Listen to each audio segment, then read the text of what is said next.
Noong unang panahon, may isang bata na nagngangalang Baste.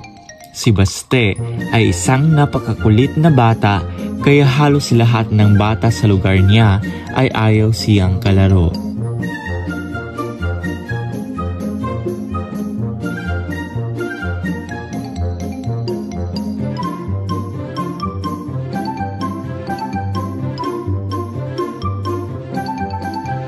Pagdating ng kanyang ika-15 kaarawan, tinakala ng mga kapitbahay nito na magbabago na ito dahil siya ay binata na.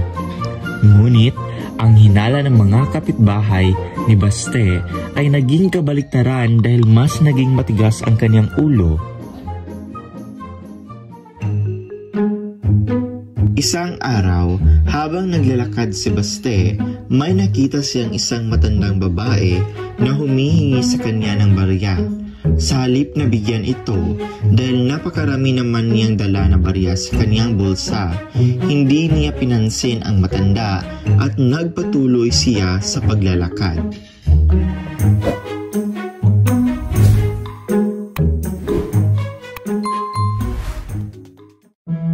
Napanaginipan ni Baste ang pangyayaring iyon at nakita niya sa kanyang panaginip na nagpalit anyo ang matanda bilang isang diwata at pinagsabihan ang binata.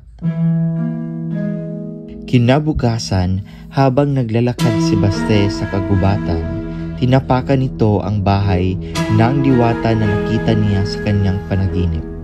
Sa halip na humingi ng tawad sa nagawa, hindi man lang niya pinansin ang diwata.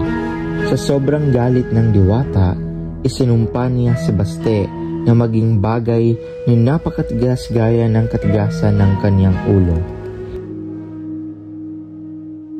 Hindi na nakita ng kanyang pamilya si Baste. At nang makita nila ang bagay na sobrang tigas, tinawag nila itong Baste dahil kasing tigas ito ng kanyang ulo at kalaunan tinawag na bato.